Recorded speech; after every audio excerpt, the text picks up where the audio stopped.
Hello everyone, welcome to my first podfic reading. I'm going to be starting to do these more because I'm running out of content ideas and I just enjoy reading fanfics.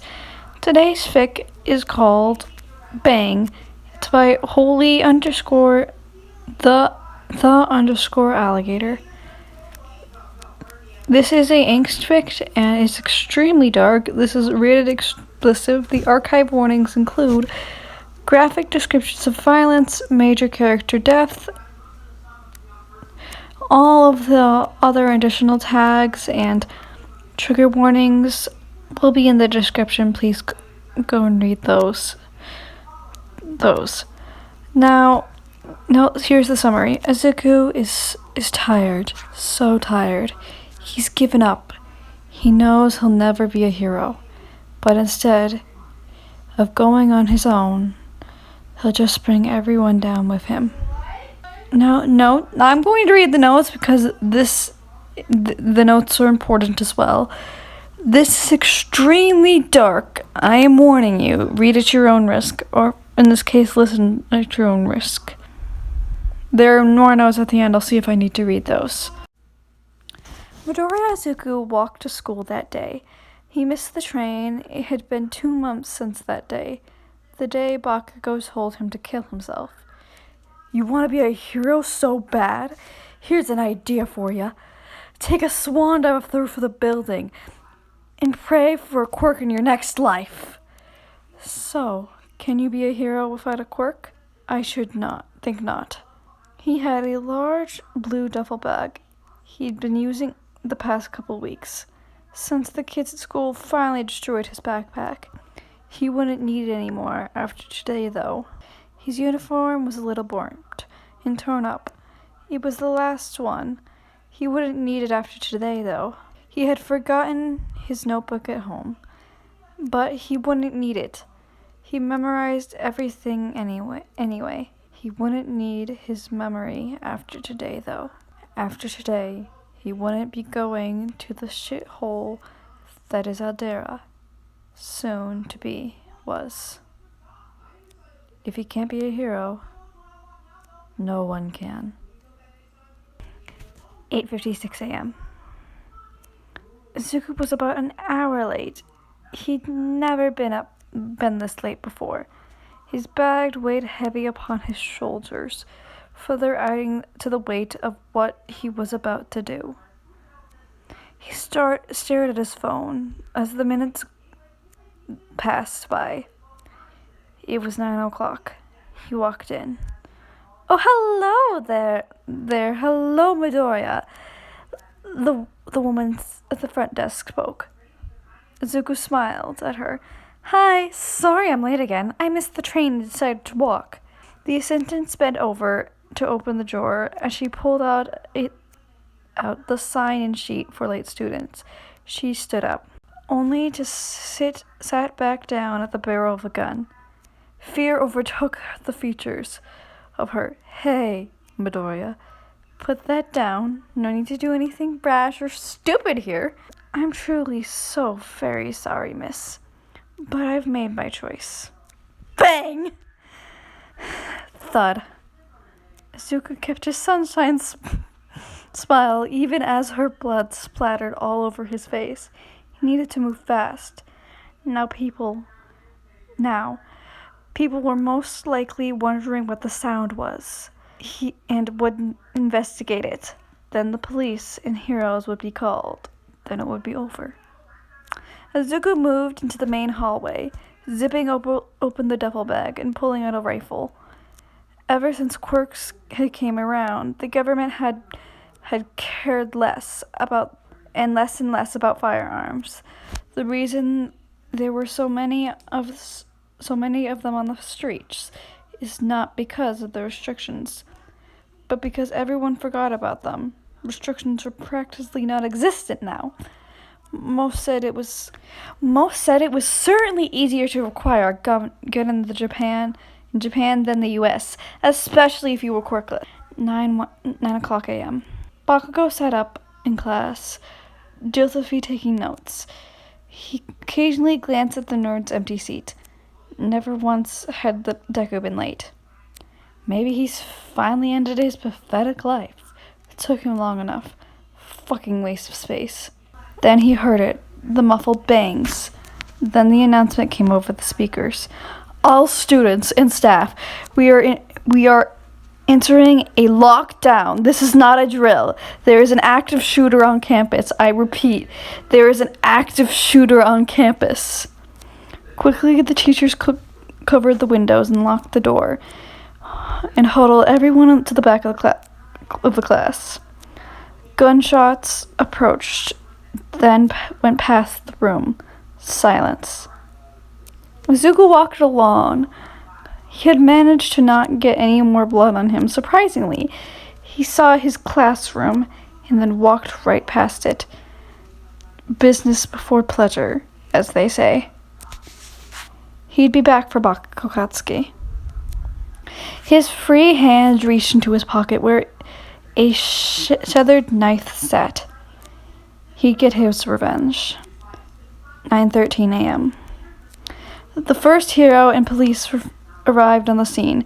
Death Arms and Kamini Woods were the first to arrive, taking cover as they almost instantly were under fire from the windows.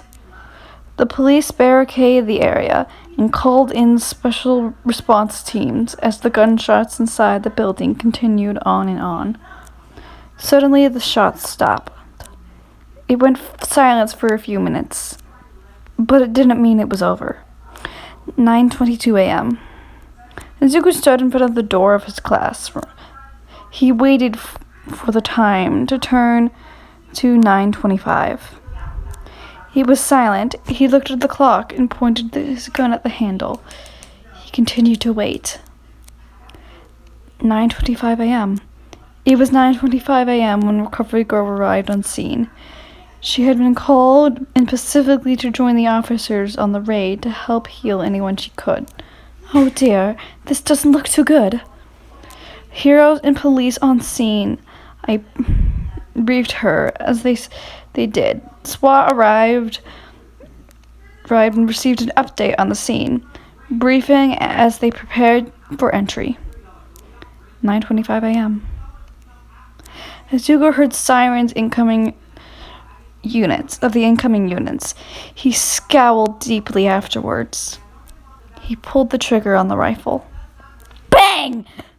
That was unnecessarily loud. Midoriya kicked the door open to the classroom and saw everyone in the back staring at him in fear. A few girls were crying, even a couple boys. He pulled the trigger again. 9:26 a.m.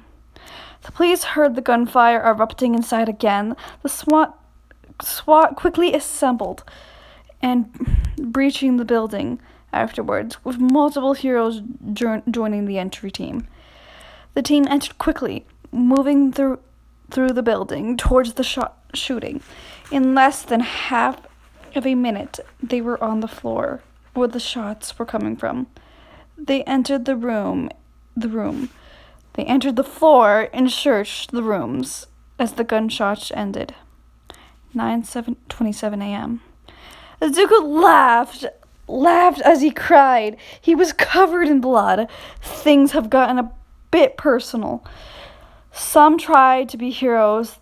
They weren't. Bakugou looked at him, his own face and body covered in blood and fear all over his face. Izuku loved it. God, this is horrible. Some of the students were still alive. Most were, in fact. But the decent amount were dead. Only him and Bakugou were uninjured. Fuck. You're fucking crazy, Deku! Midoriya grinned savagely. I know, Kachon, and it's all because of you! Izuku leaped at Bakugou, knife in hand. Bakugou let out a blood-curdling scream as the knife found its mark. 9:28 a.m. Recovery Girl and the others heard the blood-curdling scream in the room up ahead. Shortly after, there were explosions. Likely a quirk, Recovery Girl thought to herself. Then kid with severed hand on the fuck. on his hands, on his left finger, and some fingers missing on his right, ran out of the classroom. Bang! He dropped and screamed in pain. The kid was covered in blood. After the shot, a young boy stepped out, himself covered in blood with green hair and eyes, and rifle at the ready. He looked at the officers. Officer on point, dead in the eyes. Drop the gun now, the officer ordered. The boy held the rifle. Drop the fucking gun or we will shoot. Or you will be shoot. He continued holding the gun. Drop it! The green-haired kid walked back into the room. The officers and hero moved forward. He then peeked out and shot at them. He managed 2 shots. One of them struck at the officer's vest. Unfortunately, the other ended up hitting a recovery girl in the chest. Gunfire erupted. The heroes began to scramble for cover as the officer fired their weapons in direction of the boy. He was struck and fell to the ground, but the officers continued to shoot at him for a solid few seconds as he kept moving. It was a point, a blur, a crash through a window, a blur of yellow and blue. Kate, cease fire! All Might ordered with his booming voice. The officers did just that. Afterwards, one put on the radio, shouts fired, suspect down. They moved up and secured the weapon and placed the kid in handcuffs. After a quick pat down, they found his wallet with an ID in it. Midoriya Izuku. 10:30 a.m. Midoriya Inko sat down on the couch and turned on the TV and watched the news. She had finished cleaning and she was finally able to relax till her baby came home. She knew she wasn't the best mother or the most supported, and she regretted it. But she did the best she could with the hands she was dealt. She wasn't referring to his quirklessness. She loved him the same way as any mother should love their child. No, she was talking about the bastard of a husband who walked out on her when she revealed her pregnancy. Breaking news! Today a tragedy occurred at Albert Junior High Middle School in Musutafu Shinko, Japanese word. I can't say that either. Today there was an active shooter within the school. He has been apprehended and was declared dead on the revival after engaging in a shootout with the officers on scene. One officer was struck in the vest twice, but has since been released from medical evaluations. Suspect was shot over a dozen times and was declared by the paramedics dead on the scene. It is believed fired upwards of 100 rounds. 10 separate officers fired their weapons.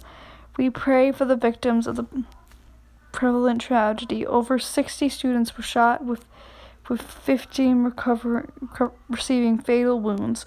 One victim will be paralyzed for life, and due to the actions of the suspect will be functionally quirkless as well. Also injured was recovered girl, the nurse of the UA High School. She was shot in the chest and currently listed under critical condition at Musu General Hospital.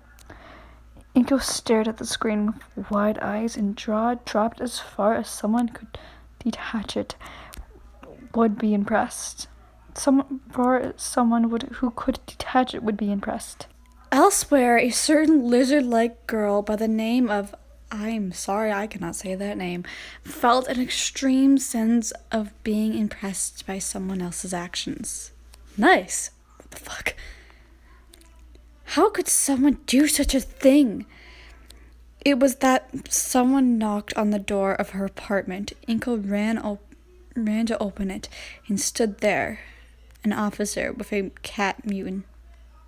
"Hello, ma'am. May I please come in?" Of course, officer." The officer stepped inside and closed the door behind him. "Hello again. I'm Officer," again, cannot say that name. "You are Midoriya Inko, yes?" "Yes, officer." After officer's name, took off his hat and held it to his chest, a look of sadness over his face. "I'm afraid I have bad news. Your son, Izuku, is dead. He was the shooter and was killed by the officers after he shot them." As Inko's face flared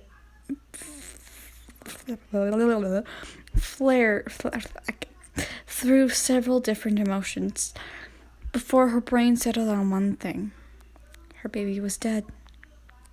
She broke down into tears, falling to the ground as the officer caught her and brought her into a hug as Inko cried. Just like that, her child was gone. In the blink of an eye, so many children were dead, their promising lives all snuffed out before they could even begin. So many parents who will never see their kids again. All at the hands of her own because of her failings. I'm going to be reading the notes at the end of the chapter because just correct. Thank you for reading. I hope you enjoyed. Remember, gun violence, or any violence for that matter, is no joke. Can have a far-reaching consequences, both on your loved ones and that of others. They also have a channel. I'm going to put their channel name in the description and their Discord server. I'm pretty sure that there is another fic in this series. I have to look though. So if you guys want to see the second fic to this, if there is one, I will go ahead and read it for you. This fic was extremely dark. I remember the first time I read this, I was back when I first got into reading fanfics. I kind of was sitting in the corner of my room in the middle of the night in absolute shock of what I was reading. Again, I normally don't read explicit fics, but like this one, just wow. Again, all trigger warnings and stuff and everything you would need to know about this fic before listening to the fic was put in the description. So if you were triggered by anything in this, I told you at the beginning of the video, the archive warnings in this fic and all the information and that all the other trigger warnings and stuff would be in the description. So if you did not listen to me and decided to go listen to this fic anyway, I apologize. That is your fault and your fault alone. Well, I hope you enjoyed this fic. I apologize for some of my words getting all over the place and me being unable to pronounce certain Japanese names and words. I apologize because there were some. Again, I would love you. Go check out the creator and her other other socials. Just, they have a Discord and a YouTube. I don't know exactly if they still are active on those accounts, but those are the accounts that are given, and I will always link or put the creators of the fics in. Now, if y'all are like a freaking person that used to watch my channel, I used to do more Therian related things. I still identify as a Therian. I can't exactly quit. That's not how that works. I'm probably just going to be sticking to the occasional podfic reading and compilation videos for now, since I really don't exactly have time for anything else. I do have a CapCut account, which I will also put that CapCut account under the social medias. Fortunately do not have I'm not a CapCut creator yet. I am planning on getting there. I just have to find the chance and, try for the application. We'll see. But I hope you guys all enjoyed this fic. And if you want to see more fanfics from me, or you want me to read some of my old fanfics, I shall. Because I have written a couple. Warning, they are all Megaverse. Back when I was writing fanfics, I was in my Megaverse phase, which, fun! I'm oversharing, fun. Well, I hope y'all enjoyed this. And I'm going to end this video off here. Goodbye!